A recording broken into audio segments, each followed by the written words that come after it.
So Teen Titans Go is a thing.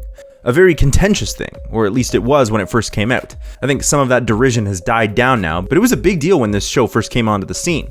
The original Teen Titans TV show was a fantastic adventure series with overarching mysteries. Who is Slade? Deep emotional plot lines. But you were never my father. And heartbreaking season finales. What?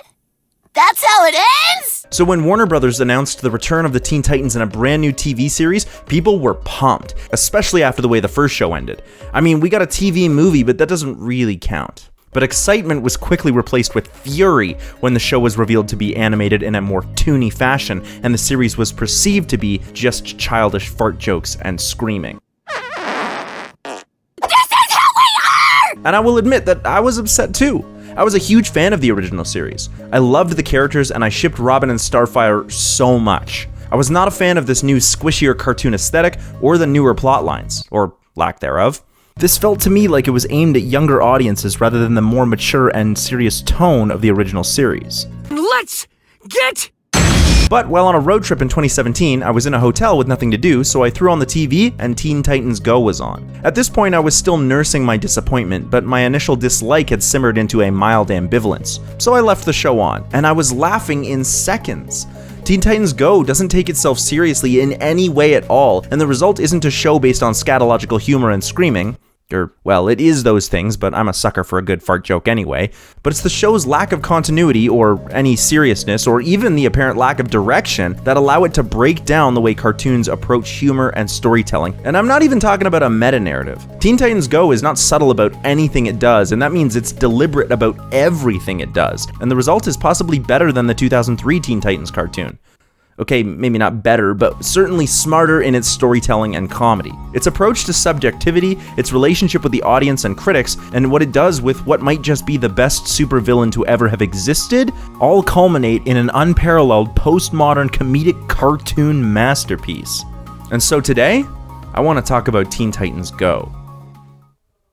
Before the original series of Teen Titans aired, the Teen Titans as a team had long been a staple of comic books. Like the Justice League and Avengers, it was a revolving door of heroes joining and leaving. Their first appearance was all the way back in 1964 in an issue of Brave and the Bold, and was quickly followed by their own comic. This comic has been rebooted several times over the years, but generally proved to be popular because the younger heroes have obvious appeal to the teen demographic, and fans wanted to see their favorite sidekicks become heroes in their own right. In fact, the comic is sometimes differentiated into two different incarnations, as the Teen Titans and just the Titans, depending on which heroes are on the team and how old they are at the time. Not unlike the current run of Teen Titans Go and the live-action show Titans. Fuck Batman. In 2003, the Teen Titans animated series was released in the same style and tone as the Batman animated universe that had proved so popular in the late 90s and early 2000s. Static Shock was still airing, and the Justice League Unlimited show would continue alongside the Teen Titans. It seemed like only a matter of time before there was a crossover. So where's Robin? With the Titans. The who?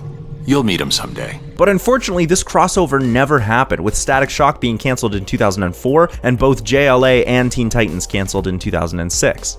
Teen Titans Go was created after the success of the new Teen Titans, shorts created for DC Nation during their DC Nation Shorts event. This is the same event in which Lauren Faust of My Little Pony Friendship is Magic fame created her Super Best Friends Forever show, which would eventually become the second generation of DC superhero girls. The new Teen Titans proved to be popular, and so Aaron Horvath and Michael Jelinek were given the green light to create a full half-hour time-slot cartoon. The show serves as a spiritual sequel to the 2003 Teen Titans show, and even included the same voice cast for its main characters and for a lot of its secondary and tertiary characters too.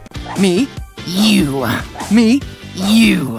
I'm Scott. Titans Go! However, the biggest difference was that the show focused on what the Titans do while they're not fighting crime, and mostly sees them goofing off. It's very reminiscent of classic cartoons like Dexter's Lab in its approach to storytelling. As such, the creators opted to run episodes as two 11-minute shorts, like those older cartoons, rather than the 22-minute runtime of its 2003 counterpart. The show premiered 10 years after its predecessor, and the immediate reaction was mixed. Fans of the original series had wanted a show that would continue the tone or stories from the 2003 series, but new and younger fans seemed to find the humor and storytelling compelling. Critics too were mixed, with many saying it was a clever and humorous interpretation of the Titans and there was nothing to compare it to on television, but others called it a wasted effort that offered very little to even those who were die-hard Teen Titans fans. Whoa, that's harsh. But Teen Titans Go has now proved to be the longest running version of the Teen Titans on screen, as we're now on its 7th season, which includes several special event crossovers with Scooby-Doo, the DC Superhero Girls, and Young Justice. You mean we've already been crossed over and no one told us? And that doesn't even include the Teen Titans Go to the Movies movie, which was given a full theatrical release, which is a pretty big deal for a silly cartoon show, especially one that doesn't seem to be about anything. In order to make sense of why Teen Titans Go is so excellent, I'm going to need to spoil a few key points from the 2003 animated series, as well as some of the Teen Titans Go, so this is your spoiler warning for both of those. Teen Titans revolves around the titular Titans as a group of heroes who look after Jump City. Robin, Cyborg, Starfire, Beast Boy, and Raven come from unique backgrounds but work together to fight crime. Each season's arc revolves around one of the Titans, with Season 1 about Robin and Slade, Season 2 about the mysterious new Titan named Terra, Season 3 follows Cyborg and the villainous organization known as Hive, run by Brother Blood, Season 4 centered around Raven and her demon father Trigon, Season 5 was about Beast Boy and his relationship with the Doom Patrol, also Negative Man was in the season, and he's the coolest. The final episode followed Beast Boy approaching a girl that looked like Terra, who was supposed to have died, but this girl doesn't seem to recognize Beast Boy or have powers. In the end, she does seem to know more than what she lets on, but she asks Beast Boy to leave her alone and walks away. And that's the end of the whole series. And there is no 6th season to resolve the plots hanging from the cliff? There was a television movie released later that did give the Titans a good send-off, but it didn't answer a lot of the questions, nor was it anything more than a rather long, if excellent, episode of the show. Teen Titans Go is basically the exact same setup as the original, as secret identities are never discussed beyond the odd throwaway joke, but the premise is that the Titans are a bunch of goofballs with too much time on their hands and get into mischief while waiting for literally anything to happen. Something always happens. Sometimes it's forced or stupid or not interesting, but something always happens. They're also way more coked up, especially Robin. Guys, emergency! No time to explain! Come on, get the car, we gotta go! Guys, emergency, car, go now! That kid needs an intervention. And throughout their strange and random adventures, the Titans occasionally come across villains from their past and duke it out, but in a much less serious way. And even when it is serious, it takes its seriousness not seriously. I thought being serious would bring us closer, but it's only driven us apart.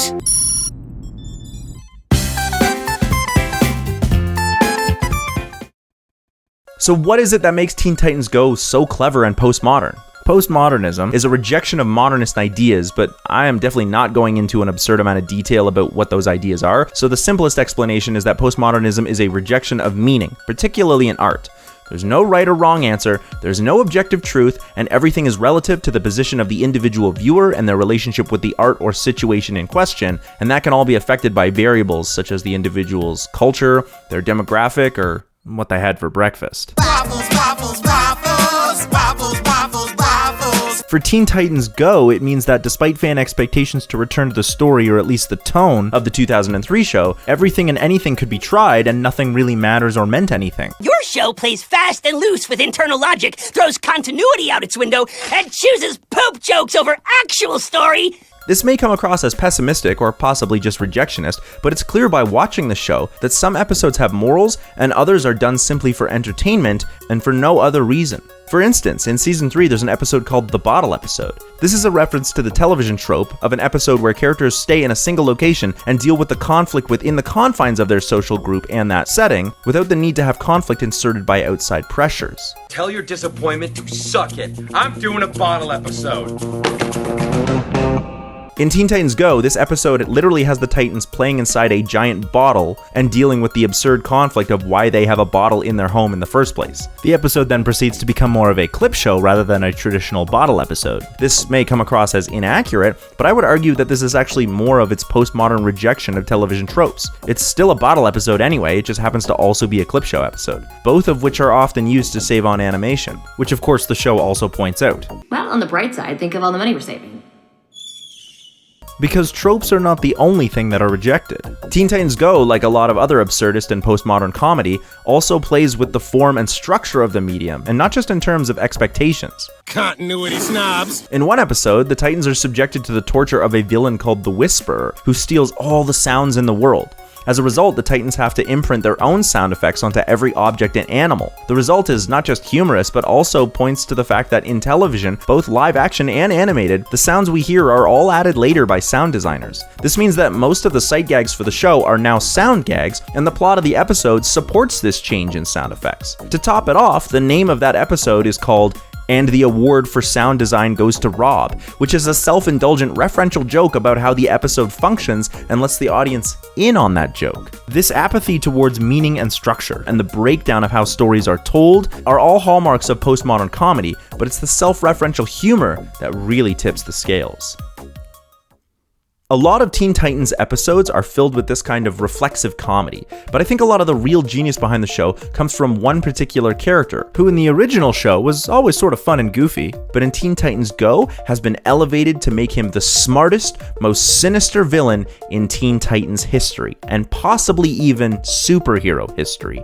I'm of course talking about Control Freak. What's the meaning of this, you sanctimonious sofa spud? No, actually, everything about this character is perfect for this show. Although his design did not change much from the 2003 series. From his beard, hair, and clothing, everything was an obvious reference to the way a hardcore Star Wars fan would dress. He's basically the comic book version of the comic book guy from The Simpsons. Actually... But in Teen Titans Go, the change in humor also affected its villains, and Control Freak having the ability to control television provided the creators with an interesting outlet to cover some wild ideas in regards to how TV show works and is watched. In the original series, his powers were already a bit strange and put the Titans in a few weird places in terms of structure, but in Teen Titans Go, his abilities took on new meaning because the show wants to let the audience in on these absurd jokes.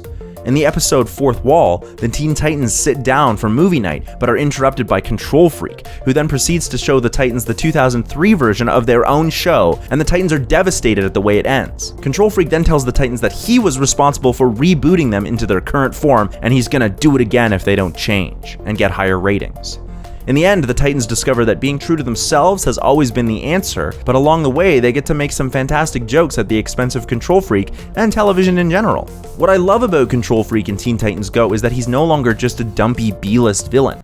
I mean, he's still a dumpy villain, but because of this reflexive look at media, he represents both producers, critics, and negative fans all at once. Aaron Horvath and Michael Jelinek understood that they had created something that's not for everyone and probably is still pretty divisive, so they used Control Freak as a way of voicing the opinions of naysayers. Well, you are praising something that I find atrocious, so I'm here to ruin your enjoyment of it by pointing out its flaws. We still get to watch the Titans take down Control Freak, but we're also watching the representation of all the negative criticism aimed at the show being taken down a peg in humorous ways that's still self-deprecating towards the show. They know they make a lot of fart jokes, but it's hard not to like the Titans when they make fart jokes about making fart jokes while rubbing it in the face of a dude who represents all the aspects of negative criticism. So yeah, it's a little lowbrow.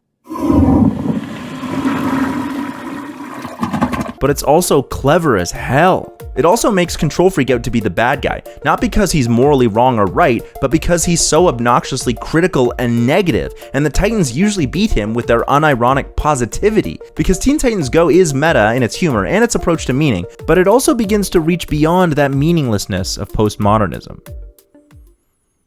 Like a lot of postmodern comedy, Teen Titans Go loves to point out the aspects of its own show. Unfortunately, this can actually cause the breakdown of stakes in the show, because if nothing matters, and the characters know nothing matters, what are they gonna do? What is this show about? Nowhere is this more apparent than in what is possibly the best episode of this show, the self-indulgent 200th episode spectacular parts 1 and 2. In this two-parter, the entire conflict of the show is the fact that the Titans don't have a conflict because the conflict is that the show is not being produced currently. As such, nothing happens until the Titans leave the confines of their show. We're cartoons! They then proceed to go through all of the steps involved with making their own show and meeting all the people involved, and then the show has them make their own show about making the show about making a show.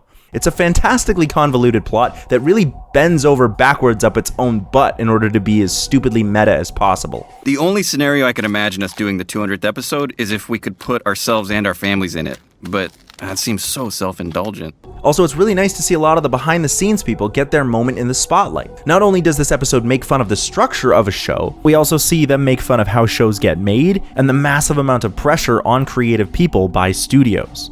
Get back to work! Also, a huge amount of self-referential humor, and I'm a sucker for that, just as much as I am for a good fart joke. It's at this point that the show starts to deviate into what might be called the postmodern gray zone. It's not really clear what this means because postmodernism is so new and currently being developed and talked about even in academic settings, but there seems to be a movement in recent years that goes beyond just a lack of meaning. Not a return to objective truth, that's too easy and reductionist, but a sort of reaching beyond the subjective to a point of unironic happiness and honesty. I did a whole episode on Owl House and Hope Punk, and that's not a dissimilar movement and might even be defined as postmodern when we look back on this in 30 years. But what is clear is that the 200th episode does reach a point where the despair the Titans feel is only sidestepped when they try to accomplish their goals with heart and soul, because at the end of the day, that's all that matters. And that's why people like Aaron Horvath and Michael Jelenic make art. Even if that art is just a series of fart jokes used to gloss over a self-referential masturbatory mess of nonsense, at least it's filled with their determination and heart. Teen Titans Go may not have the same lasting impact in its drama and story arcs as the original, but it's clearly the smarter show in how it handles its own structure, humor, villains, and most importantly, its honesty about being exactly what it wants to be. For kids, this may come across as just be proud of who you are, and that's great, but for art, it's also unapologetically genuine about doing and being exactly what it is, despite the lack of meaning in everything. I find the show both funny and refreshing because of its ability to both engage with dialogue around the way it's viewed and its relationship to its predecessors, contemporaries, and its detractors thanks to Control Freak. It's like the show is airing its own internet fandom argument. The show ruined my childhood. If you don't like this show, then that's fine. I can see why it wouldn't appeal to everyone, but it's hard to deny the intellectual gymnastics the show is willing to go through just to make jokes at its own expense, or its fans' expense, or the nature of television, and at fart jokes. They do like fart jokes a lot. But at the end of the day, they did do a whole crossover movie event with their previous incarnation. And the only way you can pull that off is if the nature of storytelling is handled a little callously in a postmodernist way. And that is why Teen Titans Go is actually a ridiculous postmodernist masterpiece.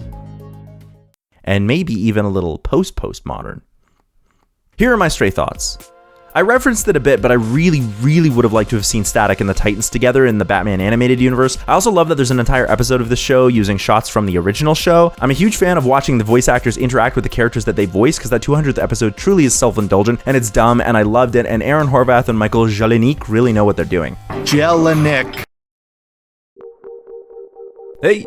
Thanks so much for watching that video. I really do actually like the Teen Titans Go. It's really grown on me, and doing all the research for this video has actually made me enjoy it more as I watch through more and more of the newer episodes. The show is really quite smart and also really ridiculously dumb at the same time. Anyway, don't forget to check out our other channel, the Cinemasters, for more conversations about movies and TV shows. And you can always catch more episodes of This Is a Thing, as well as the long and the short of it, and anything else we got going on right here on Cinemasters Ultimate Timeline.